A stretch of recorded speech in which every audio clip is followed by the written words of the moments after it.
Apocalipse, capítulo 10, que vai ser o estudo que vai ser ministrado hoje.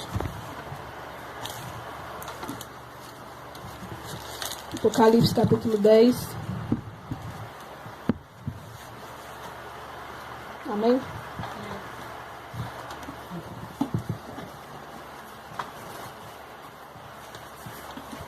Que diz assim o título: Comido por João, o livrinho trazido do céu. E vi outro anjo forte que descia do céu, vestido de uma nuvem, e por cima da sua cabeça estava o arco celeste, e o rosto era como o sol, e os pés como colunas de fogo. E tinha na mão um livrinho aberto, e pôs o pé direito sobre o mar, e o esquerdo sobre a terra. E clamou com grande voz, como quando brama o leão. E havendo clamado, os 7 trovões fizeram soar as suas vozes.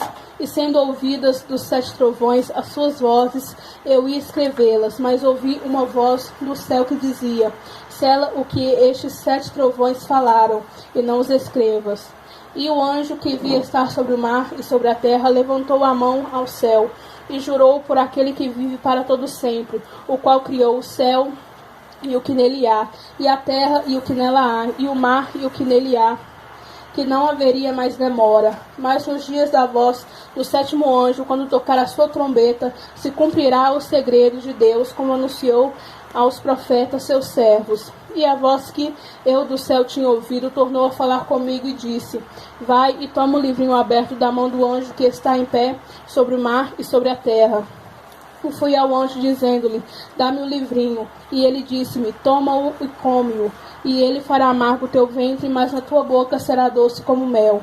E tomei o livrinho da sua mão, da mão do anjo, e comi-o. E na minha boca era doce como mel, e havendo comido, o meu ventre ficou amargo. E ele disse-me: importa que profetizes outra vez a muitos povos e nações e línguas e reis. Até aqui. Senhor, eu te apresento, Senhor, este estudo, Senhor, que vou ministrar agora, meu Pai. E que não seja mais eu falando, mas que seja o teu Santo Espírito, Senhor. Dá-me sabedoria, meu Pai. E que nada venha atrapalhar o nosso entendimento, Senhor, da tua palavra, Senhor. Eu te peço em nome de Jesus Cristo. Amém. Então eu vou ir explicando capítulo por capítulo, porque eu acho que assim fica mais fácil o entendimento.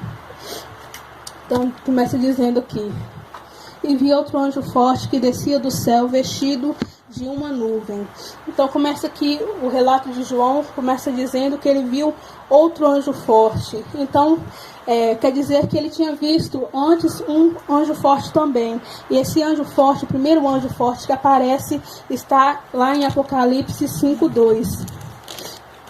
Que diz aqui: e vi um anjo forte bradando com grande voz: quem é digno de abrir o livro e desatar os seus selos? Então o primeiro anjo forte que João viu foi lá no capítulo 5, né? Que antecedeu ali a abertura dos selos, né? Vamos, se alguém puder ler lá em Salmos 103:20.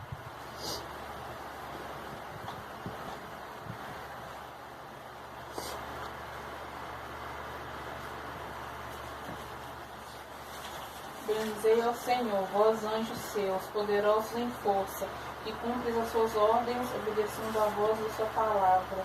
Então, os anjos aí, como fala lá em Salmos, são poderosos em forças, né? Mas assim como há demônios que são mais fortes um do que os outros, assim também são os anjos, né?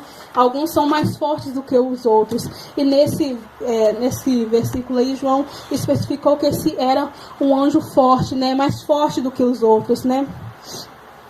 E continua dizendo aqui, ele estava vestido de uma nuvem, né? E aqui você pode ver a descrição, né? Que ele estava vestido de uma nuvem, tinha um arco celeste sobre a cabeça, o rosto era como o sol, os pés como coluna de fogo.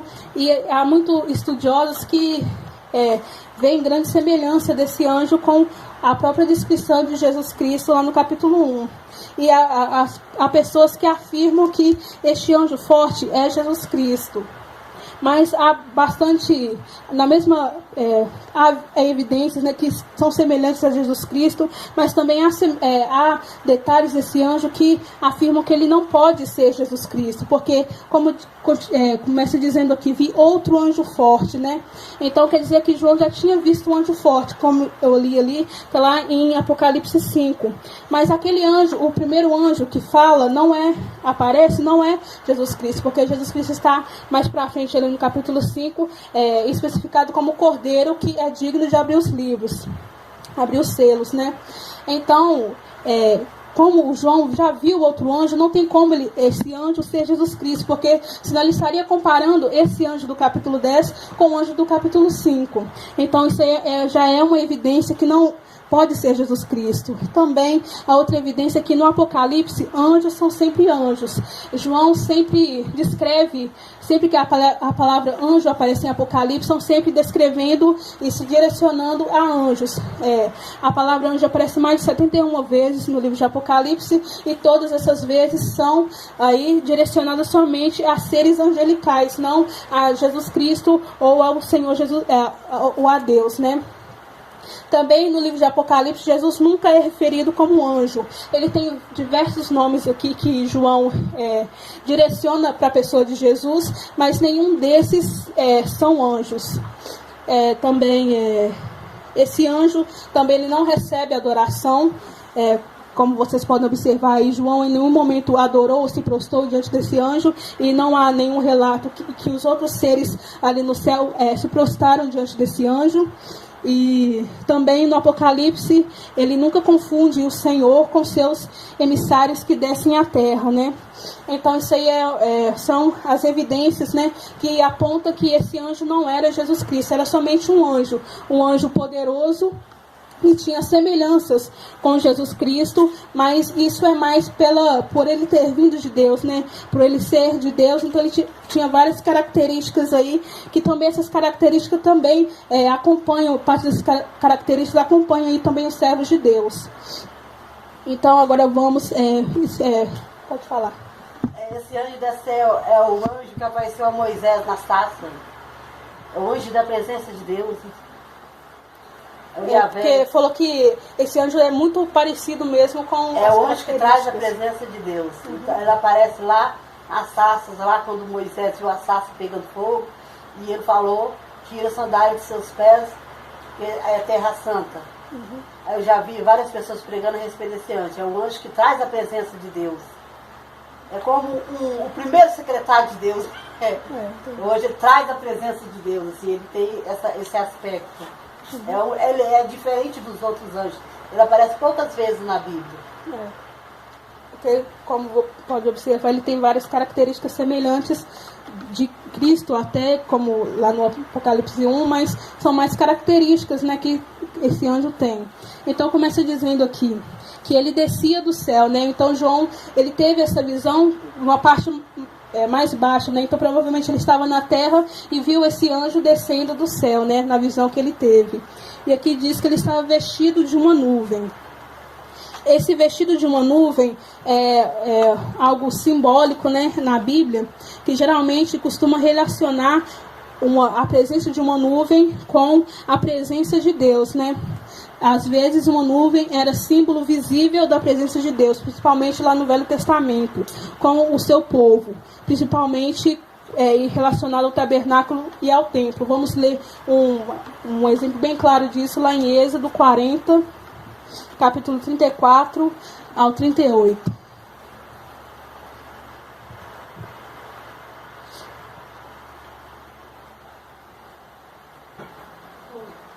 Então a nuvem cobriu a tenda da revelação, e a glória do Senhor encheu o tabernáculo, de maneira que Moisés não podia entrar na tenda da revelação, porquanto a nuvem repousava sobre ela, e a glória do Senhor enchia o tabernáculo. Quando, pois, a nuvem se levantava de sobre o tabernáculo, prosseguiam os filhos de Israel em todas as suas jornadas. Se a nuvem, porém, não se levantava, não caminhavam até o dia em que ela se levantasse. Porquanto a nuvem do Senhor estava de dia sobre o tabernáculo, e o fogo estava de noite sobre ele, perante os olhos de toda a casa de Israel em todas as suas jornadas. Então aí diz, né, que quando a nuvem abaixava, o povo, a nuvem repousava em um lugar, o povo não o povo estava seguindo a nuvem, né? A coluna de nuvem, né? Então o povo não seguia viagem. Também quando essa nuvem baixava e repousava sobre o tabernáculo, também a glória do Senhor enchia ali o tabernáculo, né? Também tem vários outros exemplos disso lá em Êxodo, lá em 1 Reis também. Em Salmos fala 104:3 fala que o Senhor faz das nuvens a sua carruagem, e também em Atos fala que Jesus foi arrebatado, né?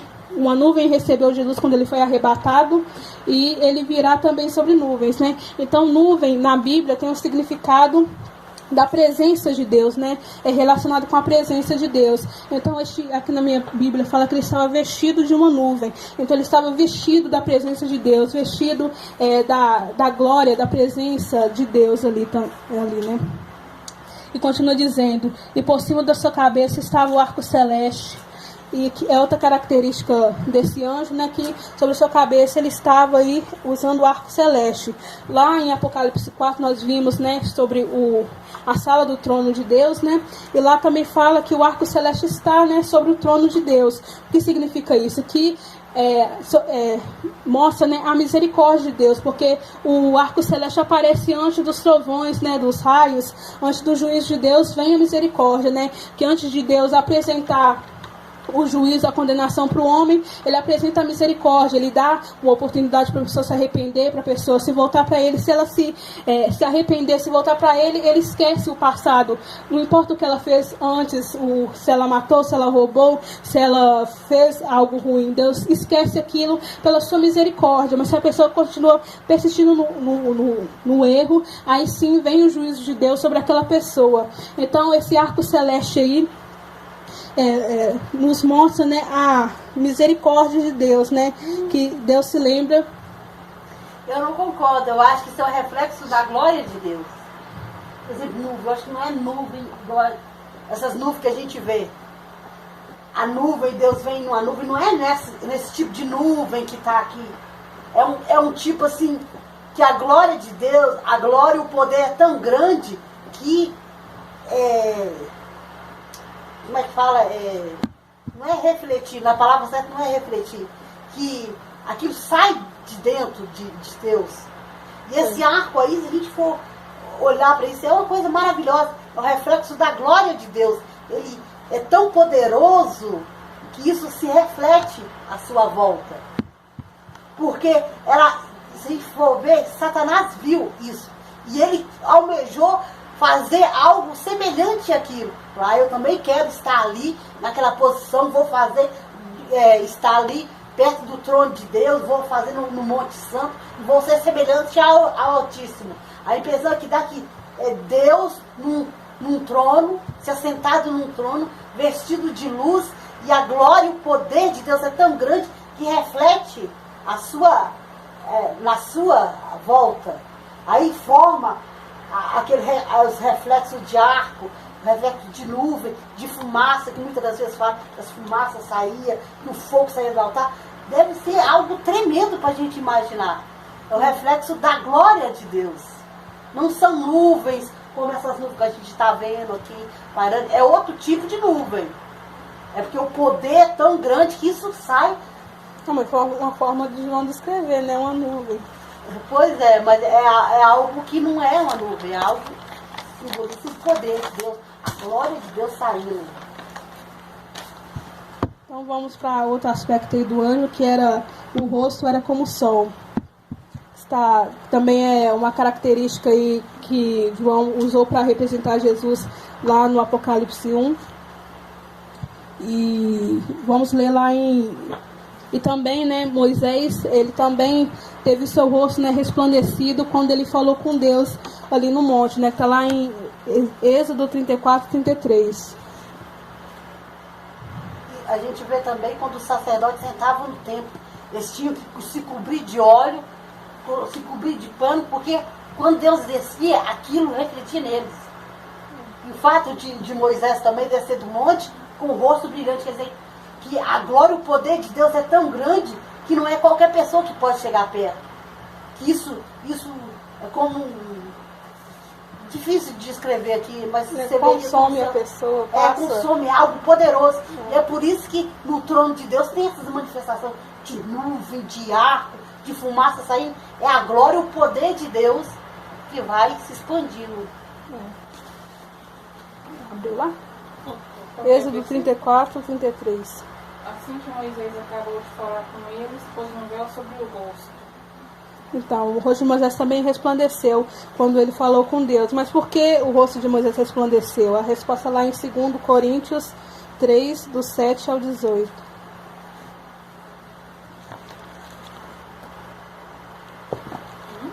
Segundo Coríntios 3, do 7 ao 18.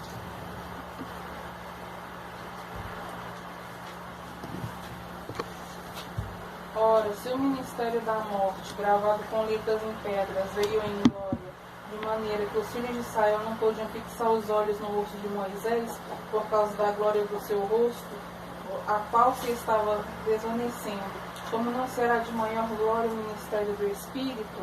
Porque se o ministério da condenação tinha glória, muito mais excede em glória o ministério da justiça, pois na verdade que foi feito glorioso não ou é em comparação com a glória inexcedível.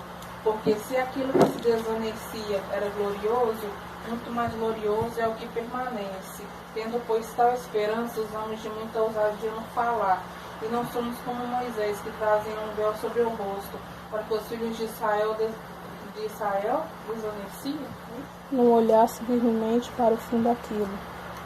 mas o entendimento lhes ficou endurecido, pois até o dia de hoje a leitura do velho pacto permanece o mesmo véu, não lhe sendo revelado que em Cristo é ele abolido. Sim, até o dia de hoje, sempre que Moisés é lido, um véu está posto sobre o coração deles. Contudo, convertendo-se um deles ao Senhor, é-lhe tirado o véu. Ora, o Senhor é o Espírito, e onde está o Espírito do Senhor, aí a liberdade. Mas todos nós, como o rosto descoberto, refletindo como um espelho a glória do Senhor, somos transformados de glória em glória na mesma imagem como pelo Espírito do Senhor. Então, aqui no no versículo 18 ele diz: mas todos nós com cara descoberta refletimos como um espelho a glória do Senhor. Então esse rosto brilhando como o sol do anjo nada mais era que um reflexo, da glória do Senhor, que ele era um anjo vindo da parte do Senhor. Então ele estava refletindo ali no seu rosto a glória do Senhor Jesus Cristo.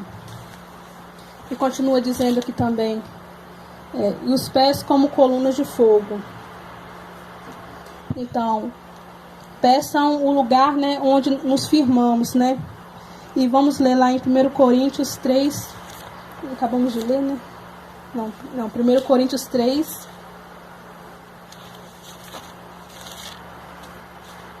três 13. A obra de cada um se manifestará, pois aquele dia a demonstrará, porque será revelado no fogo, e o fogo provará qual seja a obra de cada um. Eu vou ler mais um pouco aqui à frente, porque ninguém pode pôr outro fundamento além do que já está posto, qual é Jesus Cristo. E se alguém sobre este fundamento formar um edifício de ouro, prata, e pedras preciosas, madeira, feno, palha, a obra de cada um se manifestará na verdade, o dia declarará, porque pelo fogo será descoberta, e o fogo provará qual seja a obra de cada um. Então, os pés são um firmamento para o corpo, E qual que é o nosso fundamento, onde nos firmamos, É em Jesus Cristo. E esse fogo aqui nada mais é do que o fogo que purifica, que revela as nossas obras, sejam das pessoas más, vai queimar, as obras que elas fizeram, elas vão ser condenadas, seja para queimar, para juízo, para as pessoas que não se firmaram em Jesus Cristo, ou seja, para purificar, como o fogo purifica o ouro e as pedras preciosas. E continua dizendo aqui, e os pés com coluna de fogo, e tinha na mão um livrinho aberto, que nós vamos falar daqui a pouco. E pôs o pé direito sobre o mar e o esquerdo sobre a terra.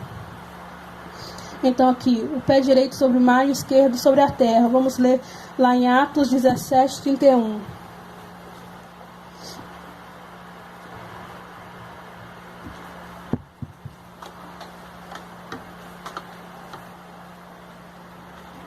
porquanto determinou um dia em que com justiça de julgar o mundo, por meio do varão que para isso ordenou. E disso tem dado certeza a todos, ressuscitando dentre os mortos. É isso? Então, Jesus separou um dia para julgar o mundo, né? Então, esse anjo com um pé no mar e um pé sobre a terra representa todo mundo, né? Representa todo o mundo, né? E que Deus irá julgar a todos, né? A todas as pessoas da terra. Continua dizendo aqui, e clamou com grande voz, como quando brama o leão. Então, voz de leão. Os dois anjos, né? Tanto o do capítulo 10 quanto do capítulo 5, eles tinham uma voz forte, né? Uma voz potente. E essa voz aí de leão é a voz do juízo, né? Como está lá em Amós 3:8.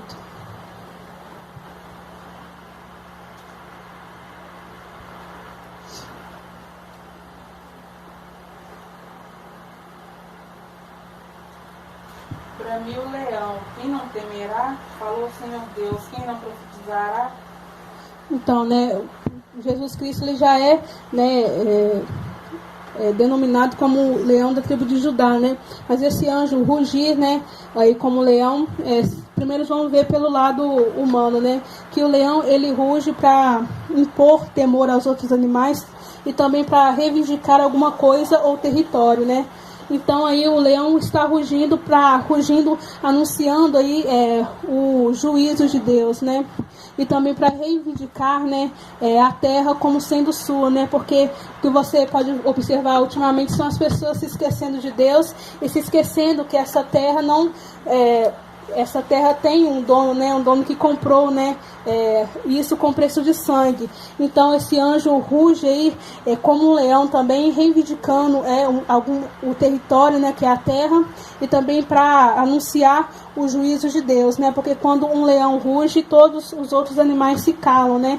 E diante também, no dia do juízo, não haverá ninguém que poderá falar, né? Todos se calarão, porque ninguém terá argumentos suficientes para se defender, né, do julgamento do Senhor Jesus Cristo para a condenação. Continua dizendo aqui, e havendo clamado, os 7 trovões fizeram soar as suas vozes. E sendo ouvidas os 7 trovões, as suas vozes, eu ia escrevê-las, mas ouvi uma voz do céu que dizia, sela o que os 7 trovões falaram e não as escrevam. Então vocês podem observar que no começo de Apocalipse, João recebeu uma ordem, né, para escrever tudo aquilo que ele via. Mas agora, quando ele escuta a voz desses 7 trovões, ele já ia escrever quando uma voz vinda do céu, né, falou para ele não escrever, para ele selar aquilo que ele tinha ouvido, né, o que as 7 vozes dos trovões falaram. E por que isso, né? Vamos ler lá em Deuteronômio 29:29.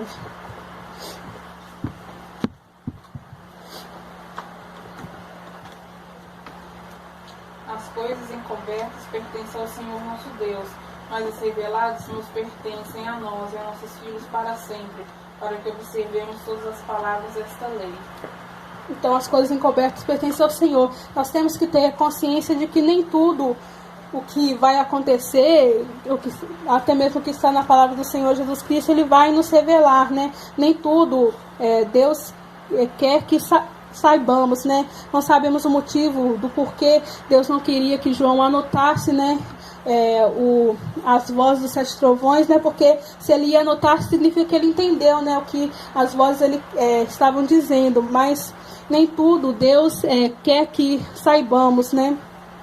Mas nós já temos consciência de que esses 7 trovões provavelmente significam o juízo de Deus sobre a terra, né? Porque geralmente no livro de Apocalipse, quando aparece a palavra trovões, significa, né, o juízo de Deus sobre a terra. Então, aí provavelmente eram palavras de juízo para a terra, mas João não foi permitido que ele escrevesse. Então, não cabe a nós especular o porquê ou o que as vozes disseram, que Deus sabe porque ele não quis revelar. Talvez não precisássemos saber, ou talvez não entenderíamos, mas isso aí fica a dúvida aí.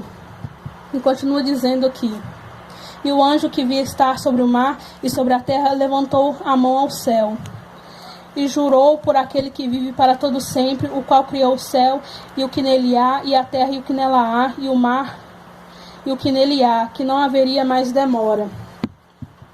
Então, né, aqui o anjo, ele pega o livrinho e levanta ele para o céu em sinal de juramento. Eu acho que vocês já viram, né, e quando uma pessoa vai diante de um juiz, principalmente lá nos Estados Unidos, ele levanta a mão direita e jura que vai falar a verdade, somente a verdade e nada além da verdade. Esse anjo aqui, ele também faz algo semelhante. Ele pega aquele livrinho que ele tinha na mão, levanta para o céu e jura por aquele que vive para todo sempre, que criou o céu, o que nele há, a terra, o que nela há, e o mar e o que nele há. Que não haveria mais demora. Essa demora aqui fala também lá em Apocalipse 6, 10 e 11, que eu vou ler aqui rapidinho. Que diz assim: e clamavam com grande voz, dizendo: até quando, ó verdadeiro e santo dominador, não julgas e vingas o nosso sangue dos que habitam sobre a terra? E cada um foi dada uma comprida veste branca, e foi-lhe dito que repousassem ainda um pouco de tempo, até que também se completasse o número de seus conservos e seus irmãos que haviam de ser mortos como eles foram. Então aqui, né, os santos que foram martirizados, eles perguntam, né, para Deus quanto tempo mais ele ia demorar para vingar, né, o sangue deles. E Deus disse para eles repousarem mais um pouco de tempo, até completasse, né, o número de mártires. Mas aqui o anjo já declara, e ele não somente fala, mas ele jura para aquele que vive para todo sempre que o tempo é chegado, que não vai haver mais demora, né? Então o anjo diz que o tempo do juízo, da vingança de Deus chegou. Que os outros seus julgamentos que Deus já havia vindo sobre a terra, mas agora o anjo disse que não há mais demora. E por que demorou tanto assim, né? O porquê dessa demora, que está lá em 2 Pedro 3,9.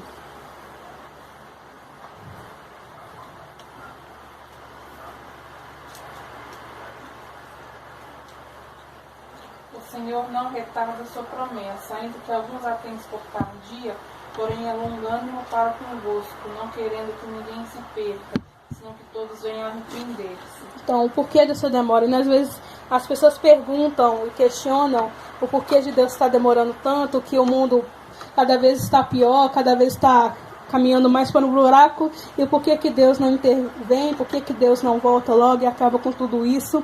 Mas a resposta é a paciência de Deus, né? Que nós, como nós vimos nas 6 trombetas, né, foram julgamentos, né, sobre a terra, sobre o mar, sobre os homens, e no fim diz que apesar de tudo aquilo, apesar de todas as trombetas, nenhum homem se arrependeu, né? Então essas trombetas também eram juízos, mas também era uma oportunidade dos homens se arrependerem ali, né? Dos homens se voltarem para Deus, se arrependerem de tudo aquilo que eles fizeram e conquistarem, né, a sua salvação. Então o motivo da demora de Deus até aqui no capítulo 10 era a paciência de Deus, né, a misericórdia de Deus, né, em não querer que nenhum se perca, nem querer que todos se salvem. Mas o anjo agora anuncia que o tempo é chegado, né? O tempo da vingança daqueles, né, dos mártires que clamavam, né, clamavam justiça, né, e vingança pelo seu sangue. Agora vamos continuar aqui no capítulo 7. Mas nos dias da voz do 7º anjo, quando tocar a sua trombeta, se cumprirá o segredo de Deus, como anunciou aos profetas, seus servos. Então esse segredo aqui está um pouco mais para frente, lá em Apocalipse 11:15, que diz assim: e tocou o 7º anjo a trombeta, e houve no céu grande voz que diziam: os reinos do mundo vieram a ser de nosso Senhor e do seu Cristo, e ele reinará para todo sempre.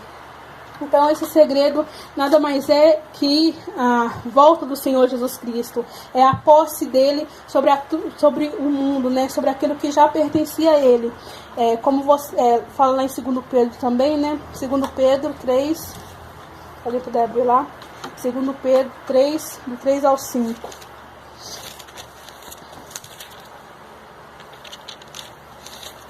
Sabendo primeiro isso, que nos últimos dias virão escarnecedores com zombarias, andando segundo as suas próprias concupiscências, e dizendo: onde está a promessa da sua vinda? Porque desde que os pais dormiram, todas as coisas permanecem como desde o princípio da criação.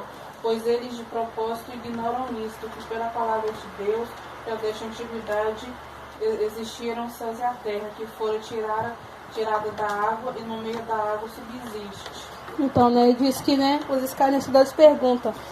Desde que, eu já ouvi falar também, né, de um homem que era idoso, que falou assim, desde que eu era pequeno, eles falam que esse Jesus Cristo vai voltar, mas até hoje ele nunca voltou. Então as pessoas acham isso, que isso é uma fábula, isso é um conto, isso é delírio da mente cristã, né, que o mundo já existe há tantos e tantos anos e está tão ruim, né, que os crentes pregam, né, sobre o arrependimento e tal, mas eles falam, né, que isso é fábula, que Jesus Cristo não vai voltar mais, que se ele tivesse de voltar, ele já teria voltado, mas aqui Deus está esperando, né, cumprir o tempo dele, né, cumprir o tempo para todas as coisas acontecerem segundo a palavra dele. Também diz aqui em 1 Colossenses 1, 26 ao 27.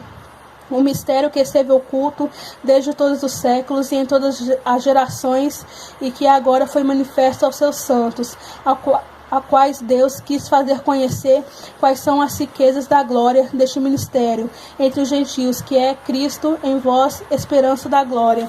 Então aqui, o mistério que é Cristo, né? Que é a nossa esperança, né? Porque a igreja, para o mundo, pode ser algo ruim, né? Jesus Cristo voltar e tomar a terra e julgar eles não terem mais a liberdade que eles têm para pecar e agir da maneira que eles querem. Mas para a igreja é uma esperança, né? A volta do Senhor Jesus Cristo, saber que Jesus Cristo vai voltar, tomar o controle dessa terra aqui, né? E nós estaremos livres, né? Para pregar e adorar o nome do Senhor Jesus Cristo. Então este é o mistério que há de se cumprir no toque da sétima trombeta, que é a volta do nosso Senhor Jesus Cristo tomando o poder da terra. Vamos continuar aqui no capítulo 8, que diz: E a voz que eu do céu tinha ouvido tornou a falar comigo e disse: Vai e toma o livrinho aberto da mão do anjo que está em pé sobre o mar e sobre a terra. E fui ao anjo dizendo-lhe: Dá-me o livrinho. E ele disse-me: Toma-o e come-o. E ele fará amargo o teu ventre, mas na tua boca será doce como mel. E tomei o livrinho da mão do anjo e comi-o. E na minha boca era doce como mel, e havendo comido, o meu ventre ficou amargo. E ele disse-me: Importa que profetizes outra vez a muitos povos, nações e línguas e reis.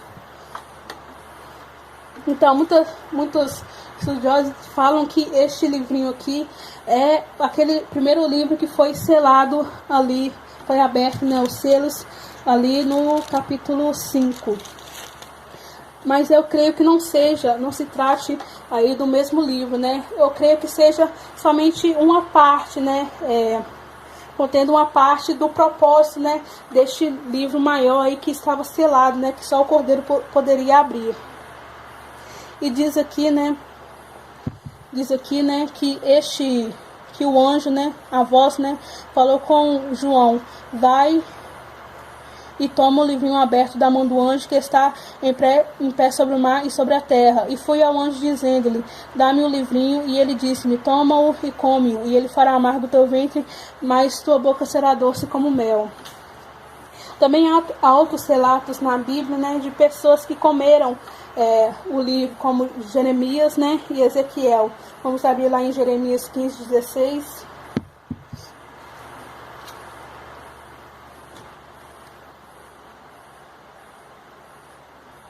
Acharam-se as tuas palavras, e eu as comi, e as tuas palavras eram para mim o gozo e a alegria do meu coração, pois levo o teu nome ao Senhor Deus dos exércitos.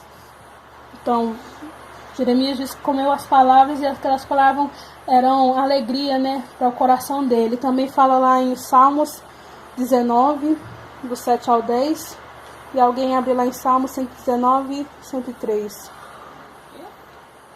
Alguém abre em Salmos 19, do 7 ao 10. E alguém em Salmos 119, 103. A lei do Senhor é perfeita e refrigera a alma, o testemunho do Senhor é fiel e dá sabedoria aos simples. Os preceitos do Senhor são retos e alegram o coração, o mandamento do Senhor é puro e alumia os olhos. O temor do Senhor é limpo e permanece para sempre.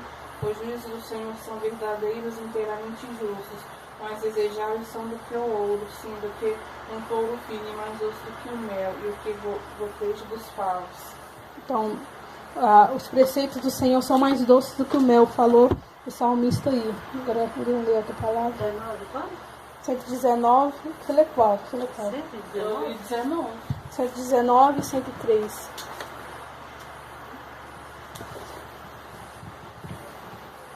e 103. É.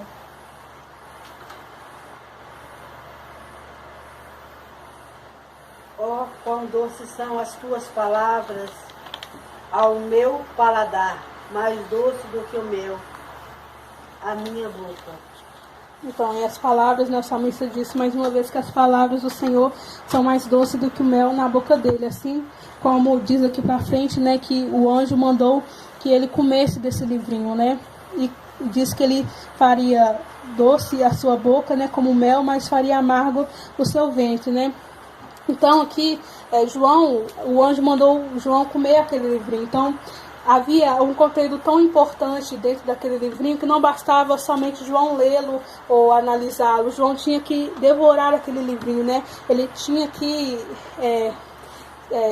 fazer daquele livro da sua própria carne, né? Parte de si mesmo, né? Então, por isso, por essa palavra e por essas outras que acabaram de ler, as pessoas creem que esse livrinho se trata nada mais do que o Evangelho, né, do que a palavra de Deus, né, porque mais para frente João tem a ordem de ir, né, e profetizar, né, a muitos povos, nações, línguas e reis, né. Então por isso as pessoas creem, né, que este livrinho aí é o conteúdo, né, do Evangelho, né. Porque a missão da igreja na terra é essa, né? É pregar, né? Profetizar, pregar sobre o arrependimento, sobre o perdão, pregar sobre a volta de Jesus Cristo, sobre o juízo. E por isso, né, que esse livrinho tanto é doce quanto ele é amargo aí na boca de João, né? Primeiro vamos ler lá em Mateus 28, do 19 ao 20.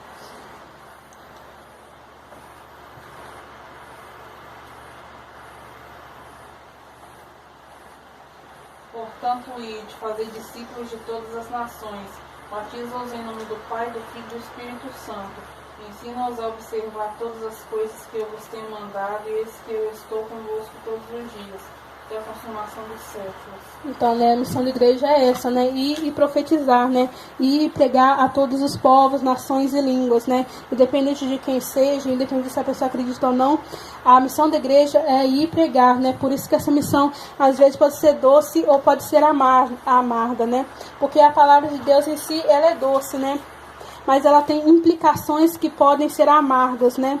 Porque a mesma palavra que pode trazer a vida para aqueles que aceitam e creem, pode trazer a morte para aqueles que resolvem ignorar, né? Resolvem não aceitar essa palavra aí, né? E também essa palavra causa muita morte, muita perseguição, hostilidade e rejeição, né, por parte do mundo aí, né? Então todas as pessoas, né, que se dizem verdadeiros cristãos, que querem viver segundo a palavra de Deus, pregando verdadeiramente a palavra de Deus, eles vivem, né, esse lado doce e esse lado amargo do evangelho, né? Porque as pessoas que pregam só prosperidade, bênção, e que você vai ser próximo, que você vai ganhar isso, que você vai ganhar aquilo, que Deus é amor, Deus é bondade, essas pessoas vivem somente o lado doce do evangelho, né? Mas há também um lado amargo que prega sobre o arrependimento, sobre o juízo, sobre aquilo que vai acontecer caso você não queira se voltar para o Senhor, que prega sobre largar o pecado, largar o erro, né? Por isso essa palavra é doce e é amarga aí nos lábios de João. E significa também, né, que o trabalho da igreja continua enquanto Jesus não voltar e tomar posse deste mundo e julgá-lo. Então, esse foi o estudo. Alguém tem alguma dúvida?